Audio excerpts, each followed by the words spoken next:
And Disney decided to hire the most insufferable girl boss narcissist that exists on Earth. Other movie companies are going to look at her and they're going to say box office poison. And a lot of this is due to her behavior leading up to the film's release. The original cartoon came out in 1937, and very evidently so. There's a big focus on her love story with a guy who literally stalks her. Yeah. Weird. Disney's most ambitious remake is on fire, and the footage you weren't meant to see just blew the lid off everything. Hey everyone, welcome back to the channel. Today we're diving into the wildest entertainment story of the year, Disney's live-action Snow White remake has spiraled into a perfect storm of corporate drama, creative chaos. And according to brand new leaked footage and on-set meltdown so intense, it left priceless set pieces in ruins.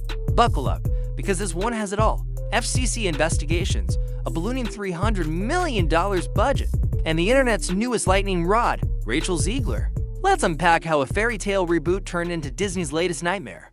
This is Rachel Zegler, who Disney decided would be brilliant in casting because, as Rachel Zegler says, her millions of fans will line up no matter what she does to see her. First, the executive earthquake. Bob Iger, Disney's seasoned CEO, often hailed as a calm fixer, found himself staring down an unexpected FCC investigation. While the details remain sealed, insiders claim the inquiry touches on corporate disclosures, linked to spiraling production costs for a studio that likes its magic sanitized and under control. A federal spotlight is the last thing it needed. Absolutely. She is just uniquely unlikable, but then it is actually a terrible film as well. So it's the double whammy. Industry analysts say such probes can paralyze decision-making. Instead of focusing on damage control for Snow White, Iger now splits his attention between regulators and restless shareholders demanding answers about runaway budgets and bruised brand. Perception. Enter Rachel Zegler. Lauded for her breakout in West Side Story, she looked like Disney's next princess powerhouse. Yet Zegler's outspoken interviews in which she promised a Snow White who doesn't need a prince, and joked that fans would line up for anything I do, rub loyalists the wrong way over time. Hashtag Not Miss Snow White trended as viewers accused Disney of gutting a beloved fairy tale to chase social media points. I'd say that this is one of Disney's biggest regrets ever. I mean, I checked, we've discussed it before. I checked Rotten Tomatoes, and the score is even lower than the last time we talked. The louder the backlash grew, the more the studio tried to pivot its messaging, only to find each pivot triggered another wave of skepticism. When production began, writers were still swapping pages like hot potatoes. One morning, the prince had 5 scenes. By nightfall, he vanished entirely. The 7 dwarfs morphed into magical creatures, then into a mixed height ensemble with a single dwarf for authenticity. Crew members described color-coded scripts piling up faster than props could be built. All of this uncertainty pumped stress through every department: makeup, costumes, even catering schedules. Look at this acting. That at every premiere and everything I do, people will wait in line to see. In blockbuster land, small rewrites are normal. But when half your dialogue changes daily and story arcs flip inside out, everyone from background extras to VFX supervisors starts hedging bets that the finish line will move again. And then they couldn't put dwarfs because this is just so typical of the left. The progressives always finding a way to find their way back to doing something not progressive. Then came the infamous incident. Multiple sources confirm that. During an emotionally charged night shoot on the Enchanted Forest set, Zegler erupted over yet another last-minute script pass. Tempers flared, props flew, and a fragile, hand-painted cottage void cracked under the commotion. Production screeched to a halt while safety officers assessed damage. And first-time director Mark Webb, already juggling studio notes and creative self, Dowd tried to restore order. Okay, so they're in. And Rachel Zegler, being 23 or whatever she is, like so many kids raised on TikTok, she's all for infatata is the only global solution. The fallout at the week shutdown, emergency repairs, and crew overtime that shoved the budget past $250 million before reshoots even started. Disney brass quietly labeled it a force majeure pause, but the tale leaked faster than a magic. Mirrors gossip. Disney's accountants watch costs inflate like a parade float. Every delay means reset lighting rigs, reheated catering, additional union fees. Early projections pegged Snow White at $180 million plush, but manageable beside The Lion King or Aladdin. Post-meltdown, insiders whisper numbers flirting with $300 million, not counting marketing. That places Snow White in the same league as Avengers Endgame without the guaranteed box office engine of Iron Man and Friends. Other movie companies are going to look at her and they're going to say box office poison. And a lot of this is due to her behavior leading up to the film's release. Studios can survive expensive tentpoles if audiences show up. But negative was plus franchise fatigue equals the worst case scenario, a box office drought. That drowns return on investment before opening weekend. Rachel Zegler plays Snow White. I think Gal plays the. I was not a child, so I don't follow. Disney hosted 3 rounds of Hush Hush test screenings, the first, pre-meltdown, left classic fans stone-faced. Replacing musical cues with feminist power ballads might sound fresh in a boardroom, but one viewer reportedly wrote, "Feels like Snow White got trapped in a Marvel movie." After repairs and rewrites, a second cut tested slightly better. Yet older audiences remain cold. A third screening featuring newly shot print scenes and toned-down messaging finally scored decent. Marks with general viewers, still. Executives noted a divide. Younger, uninitiated audiences shrugged, "Looks cool." Die-hard Disney fans muttered, "Looks wrong." So the two stars hate each other. And then they couldn't put dwarfs. Peter Dinklage's criticism of dwarf stereotypes pushed Disney to rethink the 7 iconic characters. In a bid to be progressive, they nearly cut dwarfs entirely, then hired 6 average height actors plus 1 dwarf performer.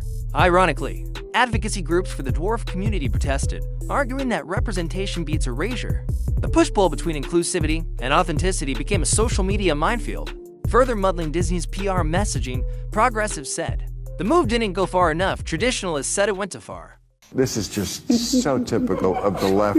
The progressives always finding a way to find their way back to doing something not progressive. You'd think the most progressive thing would be get people jobs, and dwarves want to work. Amid the chaos, Iger traded Wall Street polish for rare candor in an employee town hall.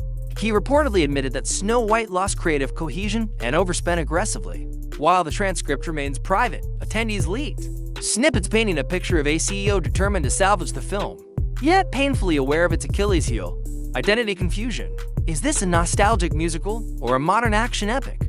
Right now, it's both and neither. Ordinarily, a Disney tentpole would unleash teasers a year out, merge 6 months out, and full trailers by Comic-Con, this time near radio silence. Tie-in partners hesitate to print lunchboxes with a lead actress trending for the wrong reasons. Licensing teams worry about shelf pollution merchandise that gathers dust, because the online narrative screams train wreck behind closed doors. Marketers experiment with visual spectacle. Trailers focused on CGI animals, hoping the controversy fades by release. And honest, Golden employment opportunity for dwarves. there's not that many scripts that come down the pike Not only 7 of them. that has, and there's 7 7. dwarf jobs here. Here's Disney's conundrum. They've invested MCU-level money in a project, wading through internet quicksand. Abandoning the film would mark financial carnage.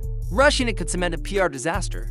For now, insiders claim the studio's game plan is triple-pronged, final polish, lock a single, cohesive cut by early fall. Freeze further rewrites, and let the FX teams refine visuals without last-second upheavals. Image rehab, reintroduce Rachel Zegler via carefully scripted interviews highlighting her professionalism and vocal talent, while quietly shelving earlier sound bites. Spectacle-first marketing, hammer home lush visuals, sweeping sets, and Alan Menken's reorchestrated score in every teaser, steering audience chatter away from production drama. Will it work? History offers cautionary tales. John Carter, The Lone Ranger, Cats. Each tried to pivot away from toxic buzz, and each found audiences more intrigued by the carnage than the film. Still, Disney has navigated fiascos before Rogue One underwent massive reshoots and emerged a hit. Success hinges on whether viewers believe the final product transcends the gossip. They're remaking the movie. They just got rid of the dwarfs. Okay, but what do they call them? Why now, would they too? get rid of call the them dwarves, though? magical creatures? But they have one token dwarf amongst these magical creatures. Snow White isn't just one movie, it's a barometer for Disney's entire live-action remake pipeline. If it tanks, greenlit updates of Hercules or Pocahontas might face cold feet towards steeper scrutiny from investors convinced nostalgia has a breaking point. Conversely, a crowd-pleasing rebound could reaffirm the strategy. Classic IPs retooled for modern sensibilities. Every executive watching this saga quietly notes that line on the balance sheet, meltdown costs, and D. wonders how to prevent the next one. As of today, principal photography is finally locked again. post-production VFX teams are polishing mirror shards and digitally extending castle walls destroyed. During the meltdown, the FCC inquiry lingers. Though experts say it may wrap with fines rather than existential threats, Disney's release calendar still reserves a holiday slot for Snow White.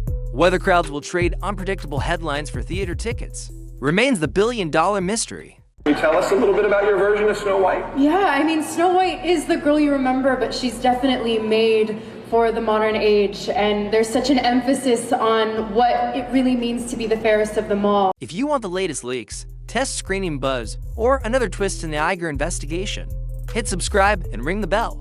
We'll cover every reveal until opening night or cancellation, whichever arrives first. To wrap it up, a single on-set meltdown triggered a domino effect that exposed fragile storytelling, sky-high budgets, and the tightrope Disney walks between nostalgia and reinvention. Snow White could rise from the ashes as a dazzling reimagining, or crash is the cautionary tale of how not to modernize a classic. Either way, the magic mirror never lies, and right now it's reflecting Disney's biggest gamble yet. I'm your name, thanks for sticking around. Stay curious, stay critical, and I'll see you in the next video.